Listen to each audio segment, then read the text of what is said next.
Ebusia enenso nyamia dom yasan ehia ewo kasafidie so yemobi bia akwaba eba dwumedie so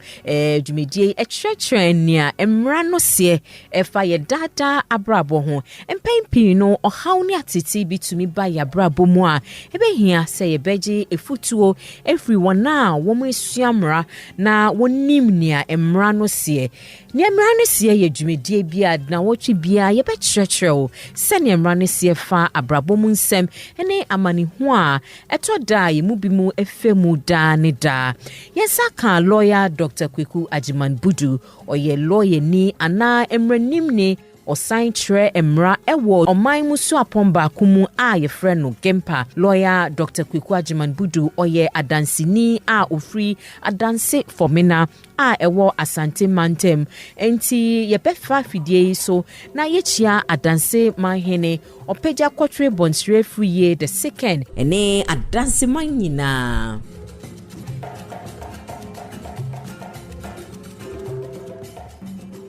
Ene eno Mary de nasem abetu yenim enti mediasem no betidwa sana lawyer Dr. Kweku Ajiman Budu wabeka yensei wetumi amano ne haw ho efutuo ewo nea Mmra ne se Auntie Mary asem a oka ne se oni ni kuno aware emfie dunie na omo womba mienu penyina ewo mu no edi emfie wotwe ena ketwa no edi emfie mienu na ose emfie mienu nteminie we hu nsunsunye bi ewo ni kuno enuyomu na ose opon a omba fie entem na obanso a undi ne duane titiri kura no emunhia ewo mpem anase mpemu agude ya okunu ni oyere etumi eyede enije ba wore mu no se ono ne de mfie mienu ntemini ni kunu entumi enenye bi na ose osusu se ni kunu ofanechi na one hwan a one ne secretary hu ni kunu WhatsApp message a na chese one secretary yi keka ni hu ye no mani nyina so bi se ni kunu ne abaria no ewo bibiye ose onya kukudro ebisa no na obisa no bema no edidi natem afi so ose ode ne saka no ehise obo no efri ho no bibi kakra bi na bema no buefu no na mpain bi no ode ne sakra aka no ana watene ne nsa ewo no so ewo enwoma bi akakane no nanka enye ebufusem no se opese otene ho efi aware no mu kakra but onim senia obeye no anase ni ebesi echire enam enkola mienu nti efi se bema no ekase onya ejuma Mmra omoware ye no osi bema no abone ntrene se obeje nkola no efi nsem se oka ana osusu se obejai aware no na wako chese one nkola no enko na fe subrema no so ahye ana wahye ginaye bi se ono no bedin kan I pre divorce ana so ono no bedin kan aprese obefia aware mu no efi se Mmra mu no wa obedin kan akokot ana wa obedin kan aprese obejai aware no wo ena yede nkola no ebema yo ebusia yensempa lawyer yema wakwaba enenso yenua lawyer Auntie Mary osi yembisa o se na Mmra no se efa nasemi ho yo medamase biom sama memre abomafidie so se yembe kyerɛkyerɛ Mmra mu Mmra no se ne se bema na oba awaware bia wo kwan se ode petition ana Awaregyae bisade beto court anim se yengu aware no na ngina so baako pɛ na Mmra no ma ho kwan se ubegyina so se yengu aware no na no ne sen ungyina so a ne se aware no apansem a yentumi ye ho hwe chese the marriage has broken down beyond reconciliation se na empanyimfo be masofo be obi a be mu a chese yentumi ye ho hwe ye ko hyedem so na ye kasa kra yentumi ye ho hwe eno ne ngina so baako pɛ a utimi gina so e de pre Awaregyae yo doc enti seni Auntie Mary no Mary kan wo ne krata ni mu no no krese wa obedin kan de wasema koda ne court no se yengu aware no wo na court ne bedi wasema mawana there be enye no kre se wodi bisade na Awaregyae bisade no court na nima emfa ho se wona wodi call kane ana wona wodi call first court no be nhwehwemu se ampa aware na pansem a yentimi ye ho hwe ansana court na gu aware. Lawyer, yatiti o se court de wo de wasem ekọ ho efa no Awaregyae ho a omontan foa so hone wona eyampa. Eyampa. Se wo de Awaregyae bisade no to court na nima e wo se wa wo de asem no court no ana wo lawyer. Share court no anamon bia motu se mo pe se ntiase beye adwuma na nkabom aba bema ne oba ne ntem. Mmre na ye ka asem no wo court no. Se judge no hu se nkabom fa aware ne ho beye adwuma otimi twentwen asem no so ana de ka na adjournment obetimi ama adjournment na wasan ama mmre oba ne bema no ene omo lawyers ana ebusuafo ana panimu bia obia begina tum ye bema mmre se omonko na monko ka asem no na ma entiase enye adwuma na mmre ne so se wo so omo ba court bioma omo ba beka a kire court no whether entiase aye adwuma ana entiase enye adwuma ana se biom hia mmre foforo bi ana mmre kakra biom asa na entiase aye adwuma mama kai asem bia na no esi wo court divorce case bia na omudi asem wo court ye wo court osa na ye frɛ case ye frɛ case a oba ne bema yi na omasori omasom nsem omugina hoyi asem ne sen asem ne say omo se omo sese omagin wo court dem ho a omo mpe Awaregyae ne biom wo court dem ho ase ayedwuma en we ye oba ne bema na omo kuntokwa pa omo se omo nti omo ase aware no apansam yentimi ye ho hwe afede omo no mugina ho omo sese afede na boy nsem wo court dem ho sa na asem ne tie anuti na question back na obisa is court entwai emfoa Awaregyae so ntemtem no saa pepepe na tie fi se Mmra no nim se ye ma ho kwan a ye amamre mu ye nim se asem bia ni wa nipa ntimi nka ye ma kwan a entiase betimi adwuma nti ebi no saa lawyer mi twa no na ye wo bibi so ye frɛ se ye njaya aware na ye ntwempena eno so se eno so tumi ba no saa fa we ya ho eno de Mmra bia nka enka ho bibia mo pese mo ja aware na mo twempena eno so de eno so bi ho lawyer ye fan se wo ware ya na ebia emfie mienu mpo embae wo betumi afile for divorce ne man se untimi mfa Awaregyae bisade no ana petition for divorce no to court nanim abra mfie menu embaye free mmre amoware no eno ne friend the general rule say mfie menu mbaye untimi emfa Awaregyae bisade emba court nanim na mum Mmra na so san kire say so how ne atiti bia ba wofam mmre a moware ye mfie menu ndru ye na court no betimi ati asem no eno ne friend exception to the rule nti even though a general rule ne say mfie menum bae a untimi emfa Awaregyae bisade enkoto court na nim no se mfie menu ne mbae na se atete ni ohaw bia ba abrabo mu a eye bema na oba no na edisa atete ni ohaw na ba abrabo mu a court ni timi ti asem no enti lawyer wakama ya tiase se enyina so ba ko pe na wobetumi agina so se court engu aware no de me pese misumi bisa ne se den na ewo se wo ka kire court no manage tumu se ampa aware no apansem a yentumi enye ho hwe beda se pa so bisa me asem we engyina so num bi na Mmra no se wobetumi de ho adanse ato court nanim sampa aware na pansem a yentimi ye ho hwe na de di kan se wukunu ana wo yire afa wachi de broni frɛ no adultery de toso mienu suban boni bia ewo wukunu ana wo yire ho de ye frɛ no unreasonable behavior de toso miensa se wukunu ana wo yire no agya ho mfie mienu we ne frɛ no desertion de toso 9 se woni wukunu ana woni wo yire entna se oba ne bema mfie mienu eno ye friend failure to live as man and wife for 2 years se munye bibia kansie bia ankoso mfie mienu ena de toso num se woni wukunu ana wo yire entna se oba ne bema mfie num failure to live as man and wife for 5 years se mfie num nie muntimintna say bema ni oyire chesa kensie bia nko so munye de bema ni oyire bia ye eno ne friend no failure to live as man and wife for 5 years. Dok nti ni awabobo so e na chese enyinaso enum wei na ubedi emu bia ho adanse akire court no se ampa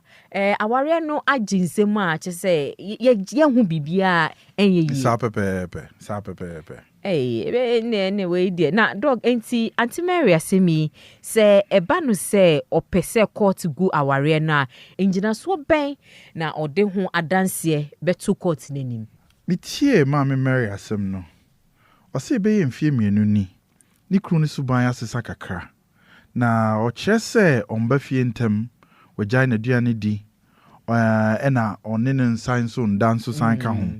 osan ka bibi se ni kru no ebufu ntemtem edidi na tem ena osan bo no nso kakra meti bibi sa Mama Mary betumi de sanyoma wei yaboboso ho adanse ato court na nim sa ampa suban boni bi abani kru no ho a enunti aware na jinsem ana aware na pansem yentumi ye ho hwe chese unreasonable behavior on the part of nikru no afen so osan ka se ogidi se nikru na fa na chi ana se ofa na chi one ne secretary me kai se o kan bibisa one ne secretary twempena mu edin pa wen so ye ngina so fofra obetimi a kire se ampa aware no apansem a yentimi enye ho bibia dok na memimbisa o ye be den pa na Auntie Mary etumi a kire ana be den pa na Auntie Mary etumi a kire se nikunu no afa na chi ampa awose openj na so bia ebe kire se ampa nikunu na afa na chi osi ohun ne yes enti obehia adanse a kire sa Mmra no sign kire se Mama Mary de Awaregyae bisade no to court na nima owo ho kwan se odi oni akro gidi se oni ne kru hihya ho ano oni ne kru twempena no ka asem no ho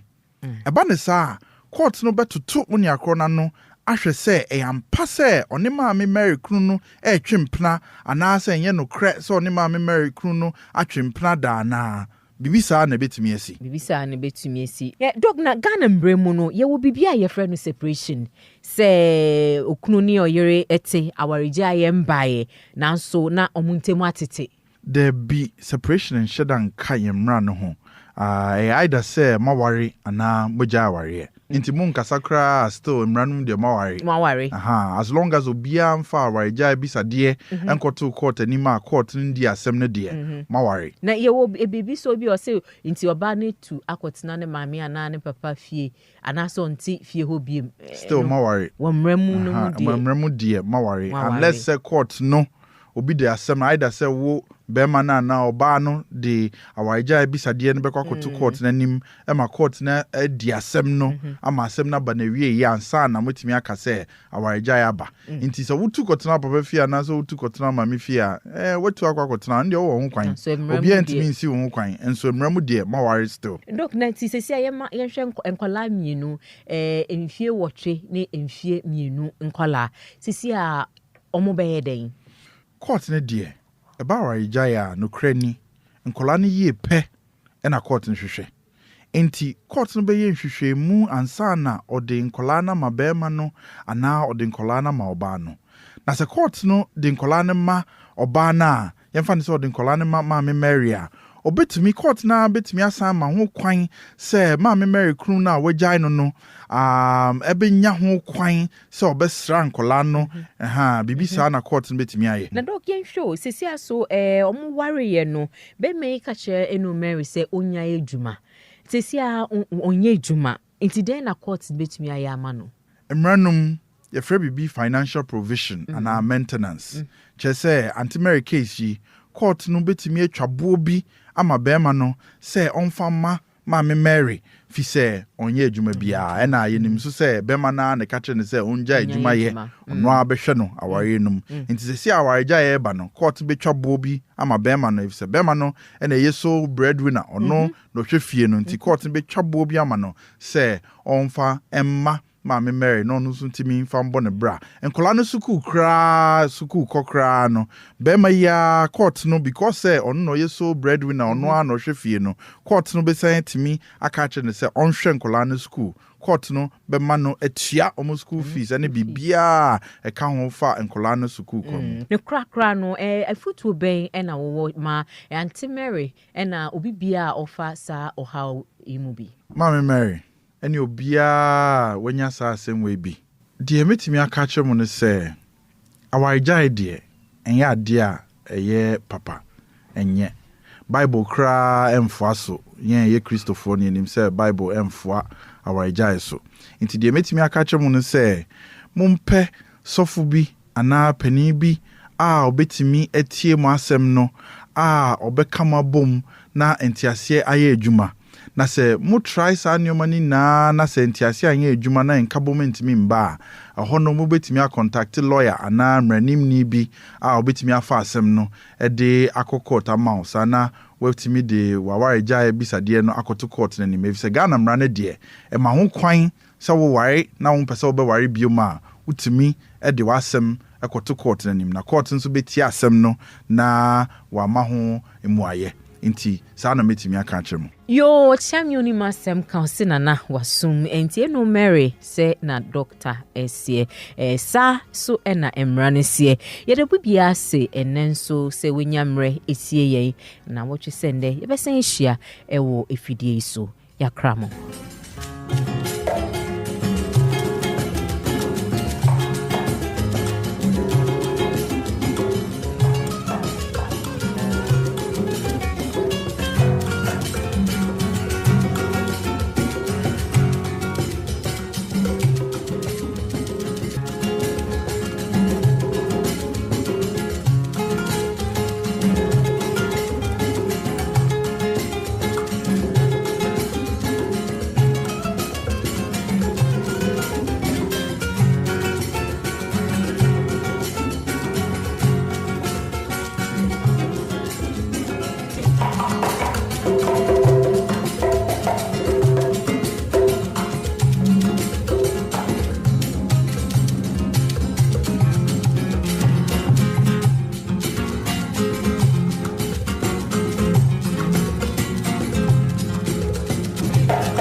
I don't know. As a way of